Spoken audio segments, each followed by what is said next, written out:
oh no, they lying on me, they're saying this, they're saying that. Prove it. You doing all this talking, trying to convince everybody that you're not the person that they say you are, or you don't do the things they say you do. Well, prove it. I think that's a easy, good way to shut people up. And also, hey y'all, and welcome back to the 48 Laws of Power series, where I break down each of the 48 laws of power and just give my own 2 cents about them, explaining them to you guys and just giving my perception of these things. So let's get right into it. And to start out every video, let's start out with the definition by the author of the book, Robert Greene. Robert says that whether you like it or not, you're a part of a never-ending game of power. You're either striving for and wielding power, or you're a pawn being played by someone more powerful than you. You choose your role. So for today's video, I'll be talking about rules 9 through 12. For every video, we talk about 4 rules. So for rule 9, you win through your actions, never through argument. What Robert said is, demonstrate your point rather than arguing. Arguing rarely changes anyone's mind, but people believe what they see. They're also less likely to be offended. And I definitely do agree with this. When you argue with other individuals or you argue about anything, it makes it seem as though you are not confident in that thing. And so it makes it seem as though that thing is not true, right? If somebody was to say to me right now, you're not black, I would just be like, okay. I'm not about to sit. I mean, what do I have to do? Like, I'm not about to sit here and argue with somebody like, oh, I'm not this thing and I'm not that thing. And I feel like when you argue with individuals, it shows that you have a lack of confidence. And yes, you may tell yourself, oh no, they lying on me, they're saying this, they're saying that. Prove it. You doing all this talking, trying to convince everybody that you're not the person that they say you are, or you don't do the things they say you do. Well, prove it. I think that's a easy, good way to shut people up. And also, he says in the last part, they're also less likely to be offended. Also, because sometimes people get offended because they don't think you are who you say you are. If you get what I'm saying, like, there's some individuals, I don't know if you guys have ever, like, I know I always talk about podcasts, but if you listen to a podcast or you even watch a TV show, more so like reality or things like that, and let's say somebody says something a certain way, right? Or let's say even an artist, you might keep up with them, they say something a certain way, and other individuals may take it as they're trying to be rude or they're trying to be malicious or all these other things, but you're like, no, that's literally just how this person talks. And I think if you show people who you are, they're less likely to be offended, because sometimes people don't even understand where you're coming from. They don't even understand you. So if you stand on who you are and you're confident with who you are and you consistently show who you are, individuals are less likely to question you, and it ends all the debacle and all the debate, because you ain't got to debate with nobody. Law 10. Infection. Avoid the unhappy and unlucky. He says, avoid miserable people. The perpetual miserable spread misery like an infection, and they'll drown you in it. Yes, I'm a big advocate of it. I'm sorry. If you constantly are going through something in your life or you constantly have negative energy, do not be around those individuals. And sometimes you feel bad, right? Because you're like, and it kind of is messed up with the unlucky part, but I'm not gonna lie, I agree with him. There's some individuals, they just seem like very unlucky people. Things are constantly happening to them. They're constantly in bad situations.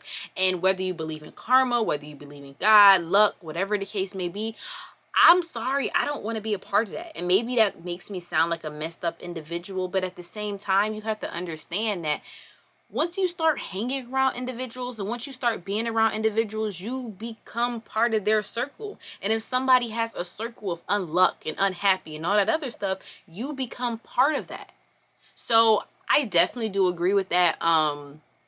You have to be aware of the energy. You have to be aware of just the vibes that you're on, because they're often a reflection of the individuals you're around. And I definitely do agree with that. And I felt like now that I'm getting older, it's easier for me to stand on that, because I feel like when you're young, it's like, well, I've known this person for this long and I've known that person for that long and we grew up together and we da. And it's like, you have to figure out what's best for you. Right? This video, we're talking about power. You're trying to have power in your life. You have to figure out what's best for you. And a lot of times we are blocking our own blessings. We are blocking our own experiences, our own everything, our own luck, simply based upon the fact that we are surrounding ourselves with unlucky, unhappy people who just aren't operating on the same frequency as us, but we're doing it because we've known them for so long. Yeah, we have to we have to get out of that one. Law 11. Learn to keep people dependent on you. He says, make your superior dependent on you. The more she needs you, the more security and freedom you have to pursue your goals. I understand where they're coming from in that regard. So if you guys have been keeping up with the series, you guys know one of the first laws is never outshine the master. I think that is actually the first law, never outshine the master. And so I think this one could be a little bit confusing because it says learn to keep people dependent on you, but you can keep people dependent on you in a way where you're not outshining them. A lot of times when you're doing what you have to do and you're doing things effectively and efficiently, it makes individuals not even that elaborate. When you're doing things basically other people aren't doing.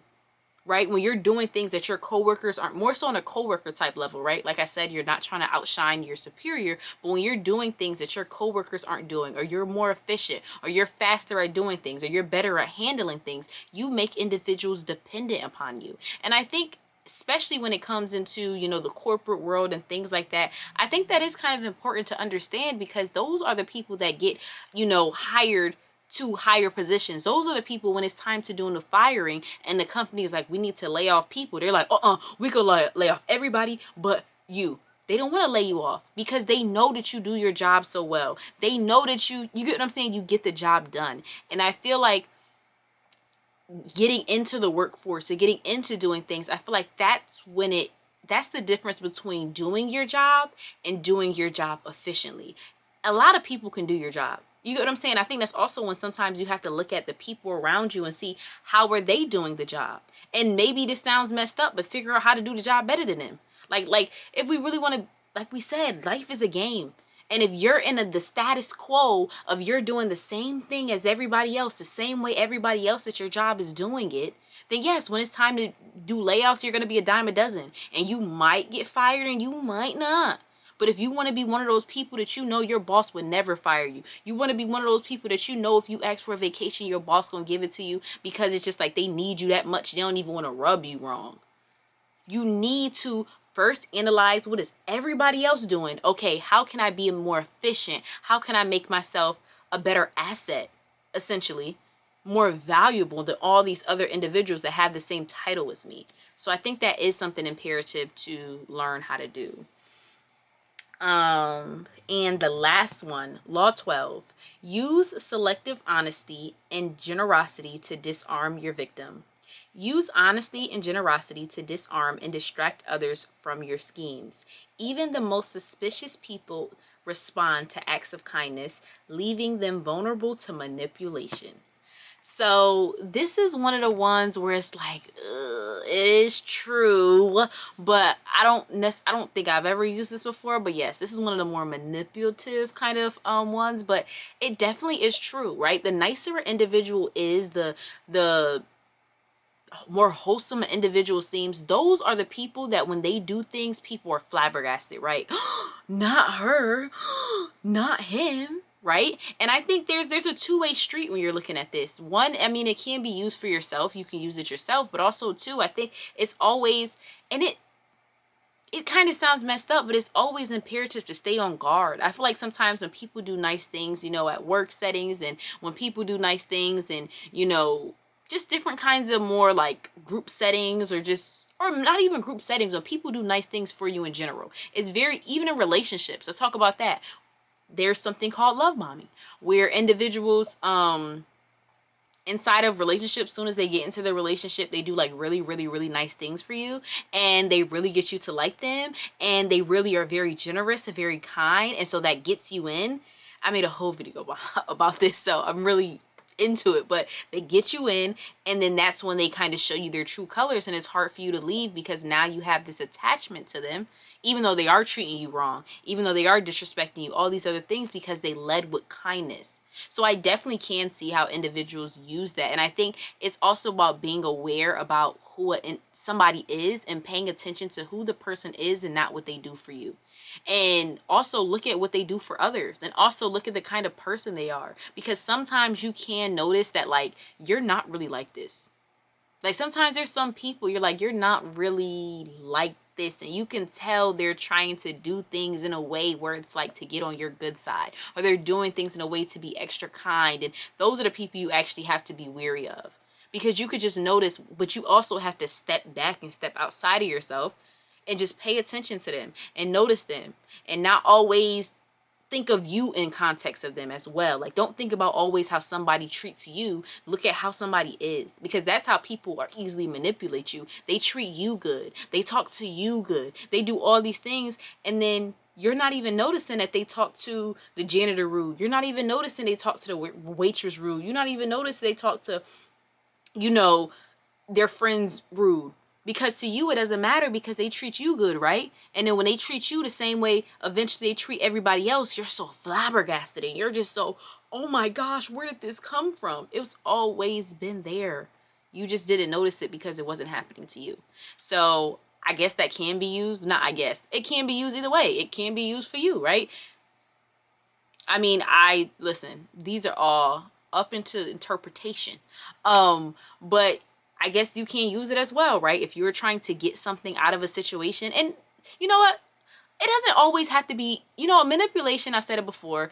I'm standing on what I say. Manipulation always doesn't have to be bad too. You can manipulate individuals into doing things that are not necessarily bad for them, but they're helping you. Like I said, whether that's getting a job, whether that's a multitude of getting a car, right? You're manipulating individuals and doing nice things for them so they think of you in a nice way so you can get what you want. Now, what you manipulate to do is based upon yourself, but you know the law, so you can do what you want.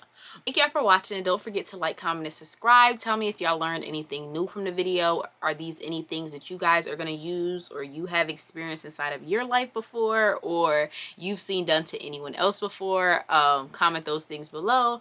And of course, I got all of these laws from the book The 48 Laws of Power by Robert Greene. I definitely recommend to pick it up and read it. But if you don't want to do that, of course, stay up to date with my videos, because I'm going to be going through all of the laws. Thank y'all and have a great one.